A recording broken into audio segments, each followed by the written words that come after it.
What up, everybody? It's your boy Blue Wheats. That was the jankiest intro ever, dog. You came in happy, man. I didn't know what you were doing. Hey, man, I don't know what's going on today with us in electronics. Hey, world, clearly 2025 has been a hell of a year, and we only 35 plus days in. But it's been a wild one, to say the least, man. I feel like it's been a minute since we collectively brought our powers combined on this platform, man. So that's what it is. That's what it is. We took a couple of weeks off, and we act like we don't know how to do this anymore, and we were rusty as hell trying to do new things, but we can't even get the basics going. But we here now in episode 15 for the Between the Buns podcast. I'm your boy Blue Wheats, and I'm joined by my co-host, my buddy, my friend, Hype Beast Burger Carlton, who's back home right now. Yo, what's happening, world? It's your boy Hype Beast Burger, man. We back at it again with another pod, man. I appreciate y'all tuning in. Man, it feels good to be home, man. It feels good to be home. I was literally 98% of January, I was on the road, man. I was in airplanes. And the tragic part about it, man, as fun as it was, the tragic part about it, I was in places where it was snowing, it was cold. So yeah, man, it feels good to be back, man. I'm excited to get this pod back together, man. Hey, man, I'm happy to do this with you again, my guy. And let me just get this off out of the way because we're in February. I'm having a beer tonight with my homeboy. Nice. I know he didn't make it through dry January, and I thought I was gonna have a beer with him tonight, but I'm gonna have one by myself for this episode, so it's all good. Yeah, man. You know, I got you next episode, man. The cool part about dry January, man, it put a lot of things in perspective. For me, mentally, it was just a good opportunity to get in the right headspace for 2025, man. And it was challenging, man. Like I said, 90+% of the time I was on the road. That included a lot of client dinners, a lot of alcohol. So I'm proud of myself, man. I'm giving myself a pat on the back for making it roughly 30 days, man. So if you do know, which I know we were planning on getting into this, but I concluded the month of January in the NOLA, in the boot. So New Orleans is one of those incredible cities, man. It's one of my personal favorite cities, man. So for me, man, it was a little too difficult to maintain that dryness. So, you know, we had to wet it up a little bit, but I made a majority of the month.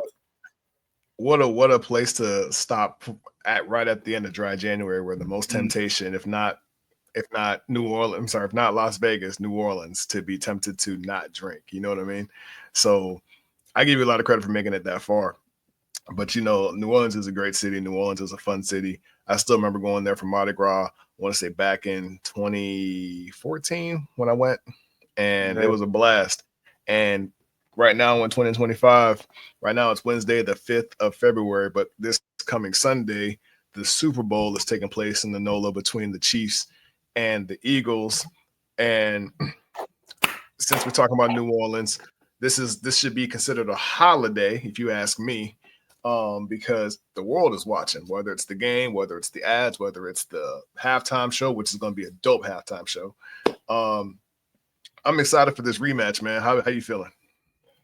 Yo, man. So, you know, by default, I'm rolling with the Birds. So if we were gonna, you know, we can skip all the juke and jive, man. I'm rolling with the Eagles. By default, man, I'm rocking with my man Jalen Hurts.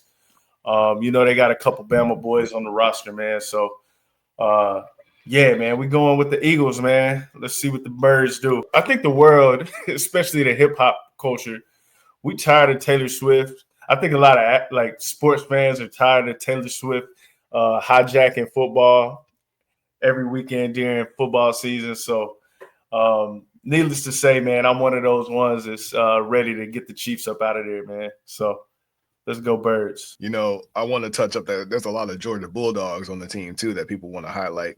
And your boy Jalen is considered a Sooner, not a Bama, not a Crimson Tide anymore. But I can understand why you want to roll. To you. I just wanted that, man. But, you know, I think if this would be a perfect segue to get the Taylor Swift era over with, because let's just touch up on some things.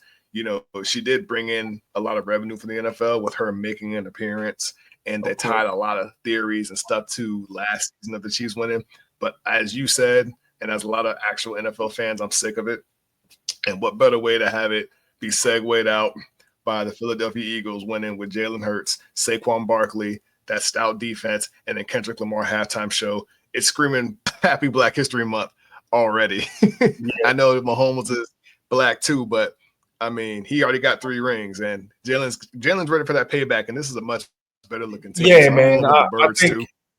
I think it's time for him to get his lick back. I think it's time for him to get his lick back for sure. Got Smitty out there too, man. I think that's a dog. Devontae. So with Devontae and then AJ Brown, man, they really, and Saquon Barkley, man, he just kind of came out of nowhere, man. I think a lot of people counted him out. They left him for dead. They didn't have any more in the tank. But that man is proven. He's proved that he is that man. So I'm excited for him, man. They got a total package. I think the Eagles have the better defense, in my opinion. So it's going to be exciting, man. In terms of the Super Bowl halftime performance, brother, as a Drake fan, like an avid Drake fan, like when I ran my Spotify, there's more Drake bangers playing in 2024 and previous years than any other artist for me. So I hate to see that man Kendrick Lamar. Not only is he coming off of a 5 Grammy steal where he just like cleaned the floor with the Grammys, but he's gonna have one of the biggest stage in television at Super Bowl Sunday, and I'm just expecting him to like I'm expecting shots fired, man, and Drake is the target. So it's gonna be unfortunate for my boy as a Drake fan to see this public crucifixion of one of the but yo, it is what it is, man. It's gonna make for some good TV, man. Honestly, in all seriousness, man, like just with the Super Bowl being in New Orleans, I really would have liked for Lil Wayne to be able to share that stage with whoever was performing. And I think with his ties with Drake, unfortunately, that's probably not going to happen. Just with that drama, I would be really, really shocked if some OGs from New Orleans actually show up and share the stage, because sometimes they'll have some tricks in the bag and they'll pull them out. But we'll see, man. It's going to be a good one altogether, though. I was thinking the same thing. What would be a crazy stunt for Lil Wayne to come out? But we all know, like you pointed out, how he's tied to Drake, and Drake's doing his tour in Australia right now. Did you see how he came out on stage with the bullet holes and smoke coming from his sweater, knowing that he's been getting shots all last year, and that was his way of trying to like say how he keeps rising from it all? And that's cool. That's a cool stage. Let's just keep it a band. He's still going to be considered one of the most entertaining artists and one of the most live streamed artists, but the man took a huge L, and then him trying to sue the record label or company UMG was a bigger L in a hip hop culture. I know Kendrick doesn't have the hits like that, but Kendrick just brings much more weight to it, because I was a fan of Drake too until a certain point. I just was analyzing his music and I was like, you know what, this isn't for me anymore. I wasn't really getting into it, but Kendrick's always delivered for me. And when this beef happened, I was like, it's going to be bad, because when a guy that takes his time delivers, and a guy that writes his words and chooses them meticulously is a dangerous individual. Those are the better at words, and a mental game is always the strongest person on the field. And, I think both of them are. When it comes to that regard, I think both of them are really, really great wordsmiths. However, I think where Kendrick drops the ball on not being able to have or execute at the highest level to deliver hit after hit like Drake is because sometimes the complexity of his music is so deep that it gets lost in translation. There's double entendres, triple entendres, and you really miss a lot of the gem. But my point is, like, choice, I'm not taking that away from him. I'm just saying the general public is going to miss a good portion of his wordplay, and so he doesn't have mainstream bangers because it is too complex. That's the only argument that I'm making there. Yeah, for sure. And that's something that Drake even admitted, that he wanted to go that route to make hits. He wanted to be on the records. He wanted to be in the clubs. He wanted to go that route because when he first came out, he was on that same type of path. but then he changes the more commercial route. That was more revenue. So to each his own. Each artist, knows what they want to go after, and then there's still those that have stayed true to their trade. So again, like I'm not taking nothing away from Drake, but when it comes to this beef, there was a clear cut winner, and that was the whole shakeup. And with New Orleans taking place, to go back on the focus of food, you were out there recently. You got something pretty exclusive. Before we get into what we want to dive into for Super Bowl foods and what we go after, what did you partake in out there in New Orleans? Man, so obviously everything's gearing up for not only Super Bowl, but Mardi Gras just kicked off right now, right? So, man, the whole city is alive. Although I had to mix a little business with pleasure, man, I checked out this one really dope spot called Burger Nerds, man. Shout out to Burger Nerds, man. It's a whole vibe. It's in the Courtyard Brewery. Fantastic beer. Really cool ambiance, man. The vibe is almost like a speakeasy, kind of like a hidden gem throughout a beer garden. Then you just pop into this little, I don't know, this little micro brewery, man. It's like so inconspicuous, man. But the burger was fire, man. I grabbed this queso smash burger.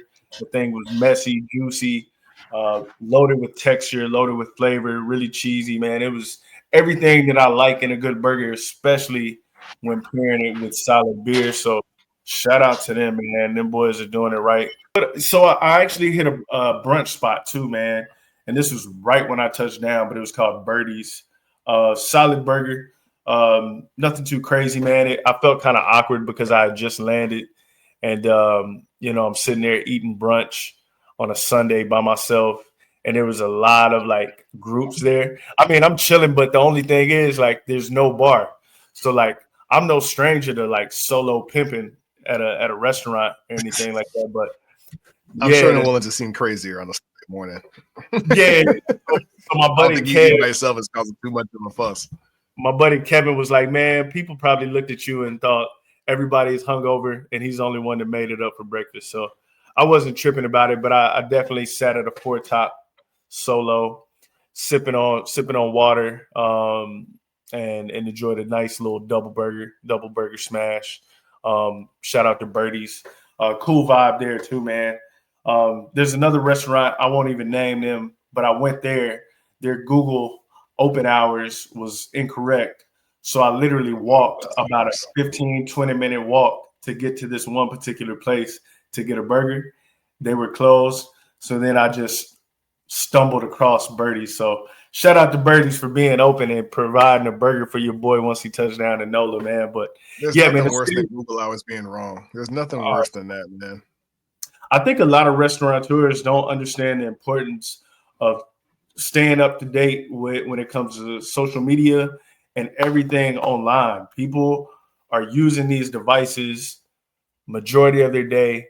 They're looking at it for resources, for information, for opinions, for reviews, all that good stuff, man. So restaurateurs, you're missing out if you're not locked in on the internet. That is how we discover you, and that's how we become loyal consumers of your product. So do better. Now I got a question. Was Port of Call still up there? Yeah, so that's actually one of those that's on my list, but I haven't had the liberty of trying it yet, man. Really? Yeah, I haven't tried it yet. New Orleans is full of so many incredible places, man. It's one of those where when you mix the drinking with the food consumption, you really got to pace yourself. It's a marathon, not a sprint. So, I know there'll be plenty of opportunities for me to get back. So I just try to get as much as I can in, but, with respect to my health at the same time. I wanted to say that at Port of Call, when you do go there, they're very straightforward. It's just steaks and burgers, and you could get that monsoon, which is stronger than the hurricane out there. And you get it in a good 24-ounce, maybe 32-ounce cup to get you right for the day. But since we're talking food, man, I want to touch up on what are your essentials for the Super Bowl, because I can immediately tell myself right now I want some wings. I want some little veggies to snack on, like celeries, carrots. I wouldn't mind some chips, wouldn't mind some dip. You know what I mean? Of course, I don't drink too much soda, but I'm not hosting a party since I got the kids at the house, but I definitely like to have the beverages of choice around. So I'll say even pre-kids. Yeah, you got the alcohol, you got the beer, you got the sodas, you got the pizza. But what are your must-haves if you're watching the Super Bowl, whether you're at home or if you're going to a friend's house, Super Bowl party? What is something you're like, no, I gotta have this when I'm watching the game? I think this kind of aligns with football season in its entirety. So one thing that's 1,000% on the menu is Rotel dip, man. And I like to switch it up on the Rotel dip. So I usually go beef and sausage. But now, as you know, I've been cutting back on the pork. So I've been kind of getting a little more, creative when it comes down to it, just to get a little more unctuous out of the Rotel dip versus just having plain old beef. So been throwing brisket in there, been throwing grilled street corn and sausage and even shrimp. I think that's probably what I'm going to cook up this Sunday. I'm going to do a Rotel dip with maybe steak, shrimp, and sausage and street corn. And then just have some good solid tortilla chips, man. Everybody munch on those. And I'm one of those guys, man. I'm literally trying to like snack throughout the entire. I don't think I ever really make a Super Bowl plate, man. I just like run in the kitchen, grab something, run back to the TV screen, man. But what about you, bro? What you gotta have? I'm a must-have. I must-have is wings. Doesn't matter what sauce really, because I'm gonna find if somebody else brings them, I'm gonna grab whatever's there. If I had to bring my own flavors, gotta get lemon pepper, gotta get mild, gotta get barbecue, if not honey barbecue, honey mustard. I'm a big honey mustard wing fan, and Thai chili's been a new one of mine. Definitely chips and dip, whether it's a ranch dip or some, I don't know what a Rotel dip is, but something like that where it's warm like a cheese and protein dip. You said you don't know what Rotel dip is?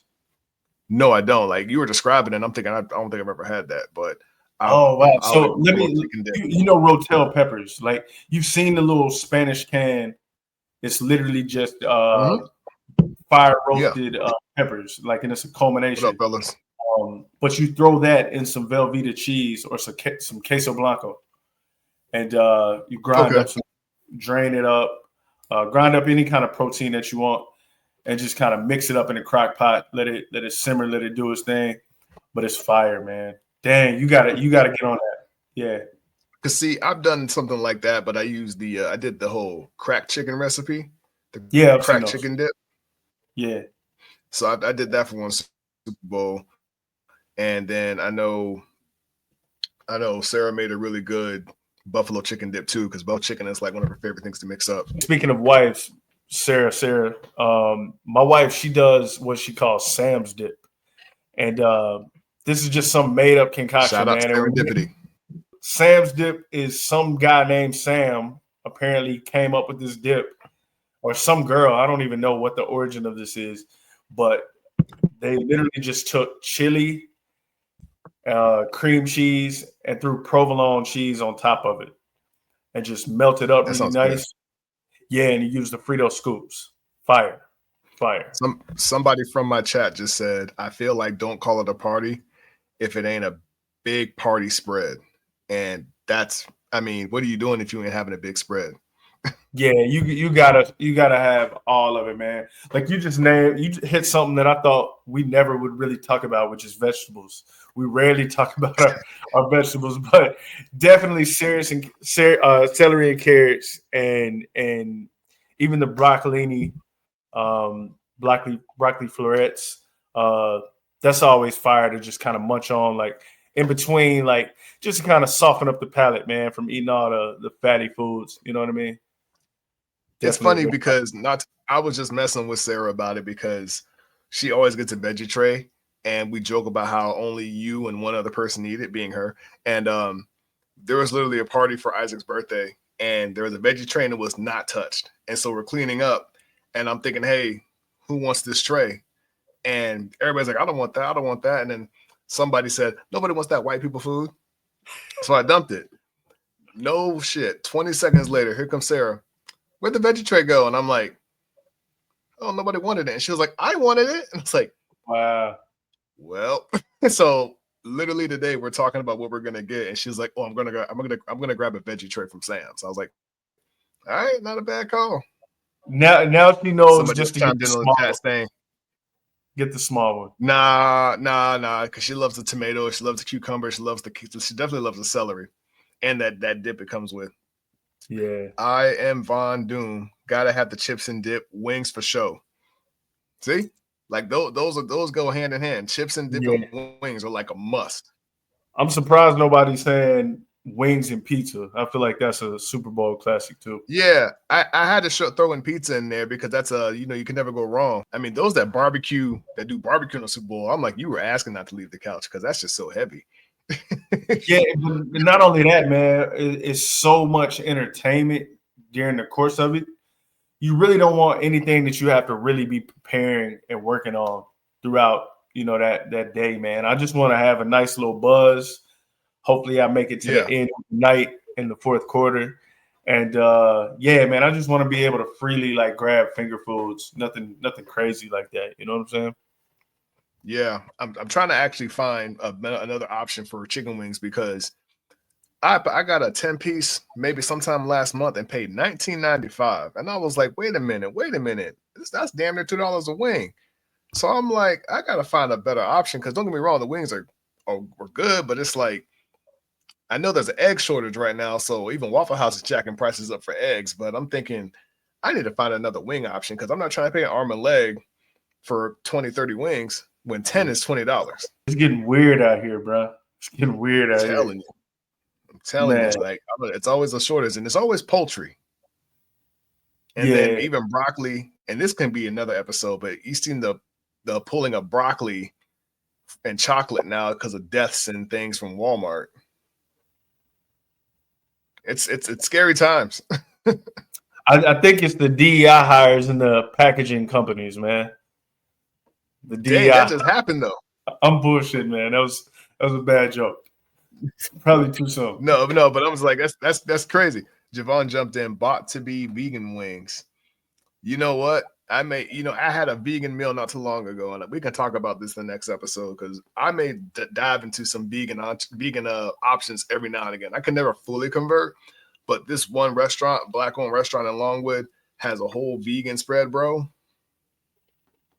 Man, it was literally an eye-opening, soul-touching moment. I was thinking, dang, man, I may do this from time to time. I'm not opposed to it. I just feel like my soul hasn't been touched like you said you felt when you experienced that, man. I haven't had anything speak to me. I haven't seen anything that just looked and it passed the eye test that just made me think, you know what, I'm gonna go with that over the steak. Like it's just not happened in my life. And that's fair because I have vegetarian and vegan friends that always say, hey man, you should highlight some spots for the fed. And I call them my veg heads. And just like you said, you see it and you're just like, it don't look all that. It don't look crazy. It looks kind of crazy, but nah, this chef put it in, the presentation's there, the flavor's there, it's there. And I'm sitting there eating it like, dang man, I may gotta incorporate this in my diet every now and again because I slept great. I didn't feel like shit going to bed. Yeah, and see some of those stories behind it, those are the things that kind of intrigue me a little bit to want to experience it for myself. But again, nothing's really passed the eye test to really get me to pull the trigger on it. Well, you just need to get that experience. But we about to wrap up this episode, man. You got any last words before we wrap it up? Nah, man. I appreciate y'all being patient with us. Thank y'all for supporting. Make sure you check us out on all major platforms. Check us out on YouTube. Obviously, check out the Instagram page. Man, it's a pleasure kicking it with you again, man, and appreciate y'all world. So, yeah, man. Till next time, brother. All right, y'all. This episode 15 of the Between the Buns podcast. Make sure you follow us on YouTube for the visual. Follow us on Spotify, Amazon Music, and Podchasers. And stay tuned for the next episode. We got some big news coming up. Until then, you know me. I'm digging in. Peace.